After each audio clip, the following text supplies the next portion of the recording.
నిన్న ఒక కొత్త ట్రైలేటరల్ సెక్యూరిటీ కూటమి ఏర్పడింది. Australia, UK and US. AUKUS అని దీనికి పేరు పెట్టారు షార్ట్ ఫామ్లో, AUKUS. అసలు ఈ ట్రైలేటరల్ సెక్యూరిటీ ప్యాక్ట్ అసలు లక్ష్యం ఏంటి?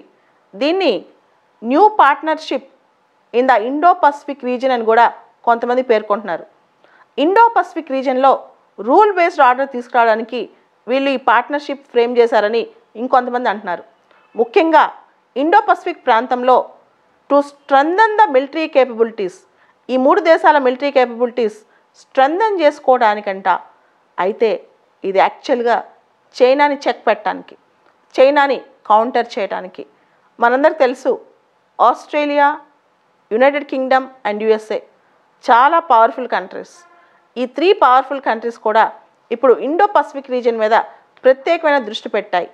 అయితే ఇదే దిశగా ఇప్పుడు పరిస్థితి ఏంటంటే అమెరికా ఆస్ట్రేలియాకి న్యూక్లియర్ సబ్మెరైన్స్, న్యూక్లియర్ పవర్డ్ షిప్స్ని తయారీకి హెల్ప్ చేస్తుంది. అంటే Australia nuclear powered warships fleet తయారు చేసుకోబోతుందంట. ఇది విని పక్కనే ఉన్న న్యూజిలాండ్ ఒక మాట అంది, మా వాటర్స్లోకి మాత్రం ఈ న్యూక్లియర్ వార్షిప్స్ రానివ్వం.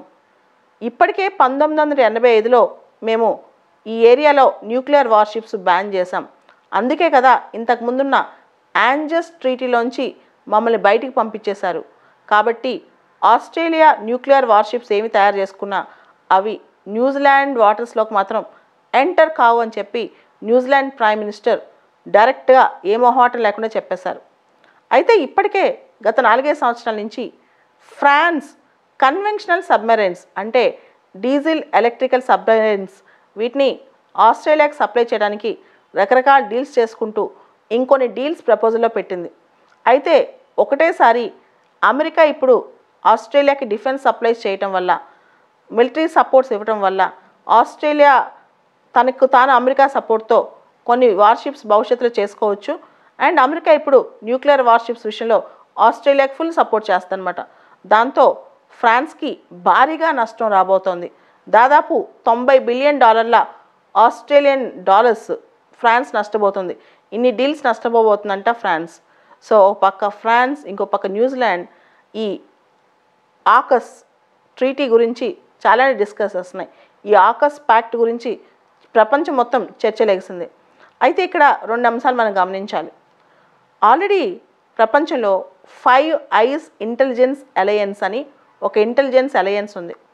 దానిలో ఈ 3 దేశాలు ఉన్నాయి, అమెరికా, యూకే, ఆస్ట్రేలియా.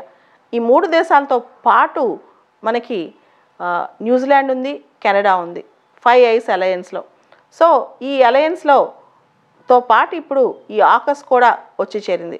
అండ్ మనందరికీ తెలిసి ఇప్పటికే క్వాడ్కి సంబంధించి వీళ్ళు కూడా ఈ 4 దేశాలు India, America, Australia, Japan Indo Pacific రీజన్లో చైనాకి కౌంటర్ చేయడానికి రెడీగా ఉన్నాయి. దాంతోపాటు ఇప్పుడు ఆకస్ కూడా వచ్చేసింది. సో ఆకస్లో ఆస్ట్రేలియాకి చాలా బెనిఫిట్ అంట. ముఖ్యంగా ఆస్ట్రేలియన్ డిఫెన్స్ సంబంధించిన మిసైల్స్ ఇవన్నీ కూడా కొనుక్కోబోతోంది అమెరికా దగ్గర నుంచి ఆస్ట్రేలియా. పర్టికులర్గా యుఎస్కి చెందిన టొమాహాక్ క్రూయిజ్ మిసైల్స్ను ఆస్ట్రేలియా ఈ డీల్లో తీసుకోబోతోందంట. టొమాహాక్ క్రూయిజ్ మిసైల్స్.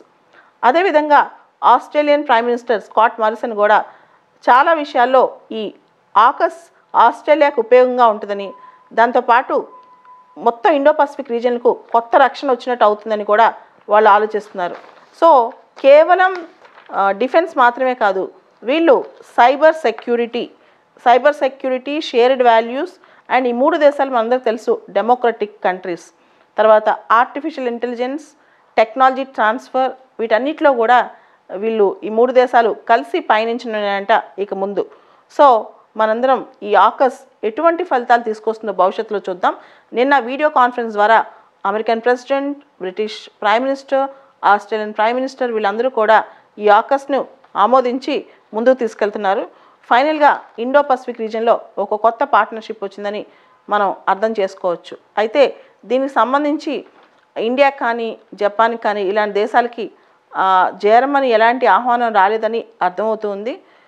మనం భవిష్యత్తులో ఈ ఆకస్ ఏ దిశగా ముందుకెళ్తుందో వేచి చూడాలి. అంటే యూకే కూడా ఇప్పుడు ఇండో పసిఫిక్ రీజియన్ మీద మనందరికీ తెలుసు. వరల్డ్ వార్ II తర్వాత ముఖ్యంగా 1950s తర్వాత యూకే ఈ ప్రాంతంలో పెద్దగా చొరవ చూపించలేదు. మళ్ళీ యూకే కూడా ఇప్పుడు కొత్త మిలిటరీ ప్యాక్ట్స్తో ట్రీటీస్తో ఇండో పసిఫిక్ రీజియన్లోకి ఎంటర్ అవుతుంది. సో భవిష్యత్తు ఒకసారి ఆలోచించాలి.